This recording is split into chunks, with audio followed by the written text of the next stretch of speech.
Ladies and gentlemen, I have one question for you. Mild, medium, or spicy? Because when it comes to Indian and Pakistani food, let's be honest, heat isn't just a flavor, it's a personality trait. This cuisine is bursting with flavor and complexity as it combines some of the world's best spices, herbs, and aromatics. But as I ask in all of my videos, we gotta answer the golden question: how do these iconic dishes stack up when it comes to your health? This is Wellness Without Borders, India and Pakistan edition. Now, before we get into the food, first and foremost, we have to take a look at how we're going to be ranking the dishes today. If you're new here, welcome. My name is Dr. Emile and I am a naturopathic doctor on a mission to show the world that healthy doesn't have to be hard. Starting off strong as always with the S tier. These are some of the most nutritionally dense foods in the culture, and you can feel good about including these dishes in your diet every single day. Next up is the A tier. Foods in the A tier are generally healthy as long as they are rotated in and out of the diet appropriately. Up next, we've got the B tier. Now, some of the foods listed here in the B tier are a little on the rich side. Right after that, we've got the C tier. As always, we're walking the line here between healthy and unhealthy. And last but not least, we've got the D tier. There's no arguing that D tier foods are inherently unhealthy options. But because I'm a reasonable guy and I believe that balance is everything, we just have to make sure that we're being as mindful as possible when we choose to indulge in these obviously unhealthy options. I've put together a sample meal plan that I will be taking you through at the end of this video to make sure that you get the most nutrition out of your day while still enjoying some of the best flavors that India and Pakistan have to offer. And if you're interested in getting even more detail, click the link in the description below and I will email you my South Asian food guide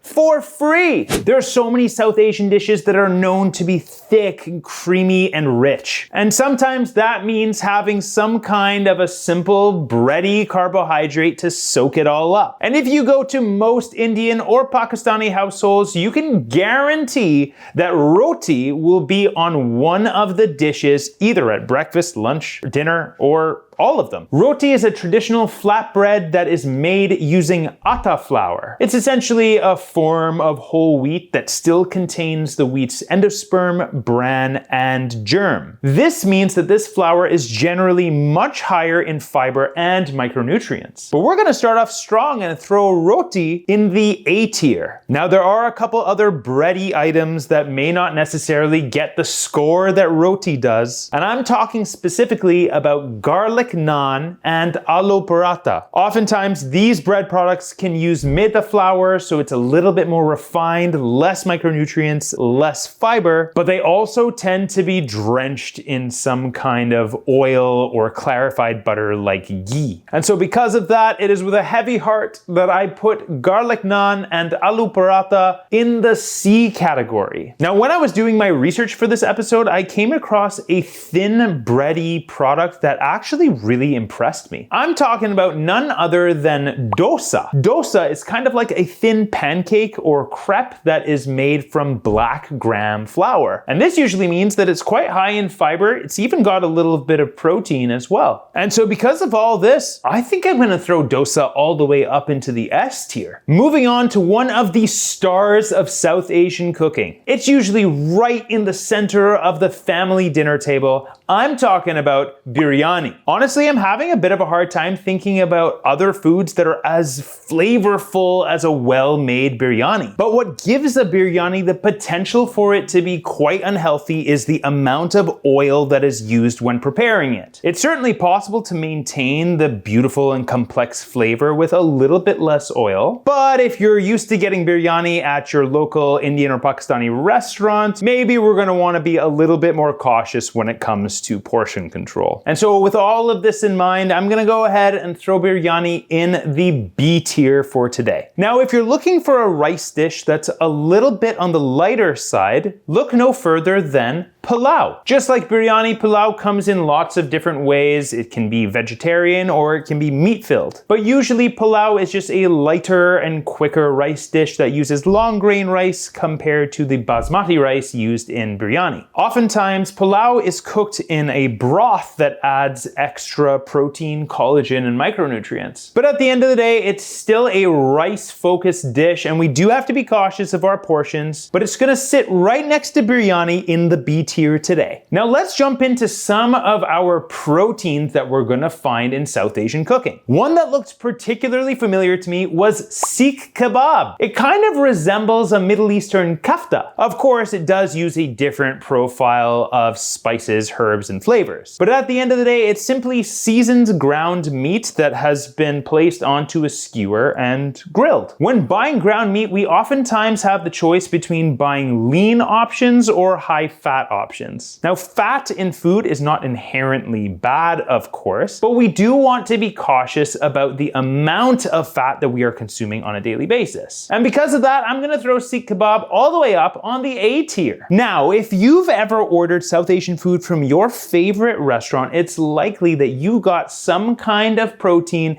in a rich, creamy, delicious sauce. And there's one particular dish that is probably the most common out of all of them, and that is the beloved butter chicken. Nothing hits like a good butter chicken. Scoop some of that onto a hot roti right out of the oven. Ooh! But when it comes to protein options, these creamy, decadent dishes tend to be pretty high on the caloric scale. It's still gonna win some pretty good points because of its protein content, and because of that, I'm gonna throw butter chicken on the B tier today. Another decadent protein dish is karahi, either chicken, lamb, or even with paneer. A meat-based karahi can really be a nutrient-dense dish when enjoyed in moderation. The base being oil or ghee really drives up that caloric value. Because of that, we're gonna go ahead and throw chicken or lamb karahi right next to butter chicken on the B tier. Of course, there is a huge South Asian population that practices a vegetarian-only diet. And that means looking for protein options that are not meat-based. And one of the most delicious and healthiest vegetarian protein options is palak paneer. Paneer is an Indian-style cheese that generally takes the place of an animal-based protein like chicken or lamb. You can't miss this dish. It is the most beautiful, bright green dish you've ever seen. And that rich green color comes from the cooking down of lots and lots of spinach that the paneer sits right in. Protein from the paneer cheese and tons of fiber and micronutrients from the spinach. This is a nutrient-packed dish. And because of that, vegetarians rejoice because palak paneer is going to find itself all the way at the top on the S tier. And probably the most common dish across all South Asian cooking is none other than dal. And there's so many different ways to prepare it. But in my opinion, dal on its own can really be considered a superfood. It's so versatile, it's high in protein, it's high in fiber. What more could you want? And because of that, we're gonna throw dal all the way up in the S tier as well. A couple other bean, legume, honorable mentions that need to make their way onto this list are chana masala and rajma. Chana masala, otherwise known as chickpeas cooked in a masala sauce, certainly packs protein and fiber just like the dal. But as is the case with a few other dishes in South Asian cooking, adding extra oil, ghee, or tadka can certainly drive up that caloric value. You can see that there are repeating themes here. And while this has the potential to be an incredibly healthy dish, we just have to be cautious with how we're preparing it or where we're getting it from.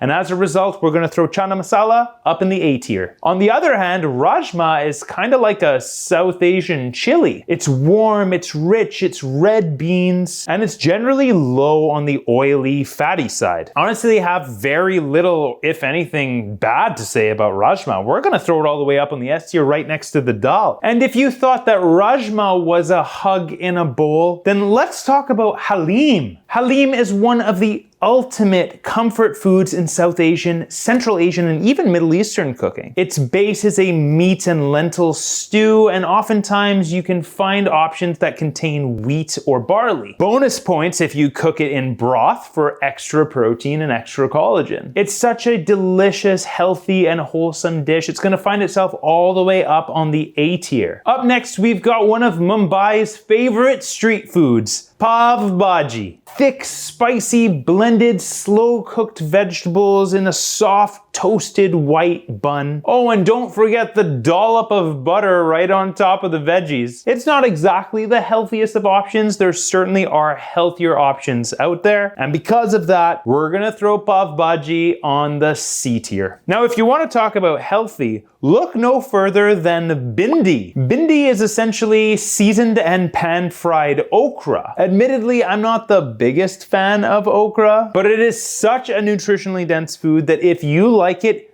go to town, my friend. Bindi, congratulations, you're finding yourself on the S tier. As is the case with most cultural cuisines, we tend to see their downfall in their snack options and their dessert options. Two of the most popular South Asian snacks are samosas and chaat papri. Samosas are those delicious triangular shaped snacks that are filled with potatoes and veggies, typically deep fried and then enjoyed with a series of sauces. But if you've watched any of my videos in the past, you will know that my personal line is when we throw stuff in a deep fryer. We want to be limiting our exposure to trans fats and polyunsaturated fats as much as possible. And so because of that, we gotta throw samosa in the D tier. Chaat papri isn't much different because the little wafers are also deep fried. Chaat papri is gonna land itself in the D tier as well because those little circular wafers are deep fried as well. Now, if you're looking for a healthier South Asian snack, consider dokla. Dokla is like a savory sponge cake that's made from fermented ground lentils and rice batter. Sometimes there's a little bit of a sweet syrup that gets put on top when it's all done, but you can limit the amount of that syrup that you put on or just omit it altogether. And so because of that, I'm gonna put dokla in the B tier. And now that we're nice and full, do you have space for dessert? Oh, there's always space for dessert. Traditional South Asian desserts like gulab jamun and kheer certainly are delicious, but they don't exactly have protein. They don't exactly have fiber. They're super high in sugar. And this is a health channel after all, so we gotta be careful. Gulab jamun and kheer, you're finding yourself in the D tier today. That's it for my Indian, Pakistani, and South Asian cuisine tier list. Do you agree with this list? Is there anything that I left out?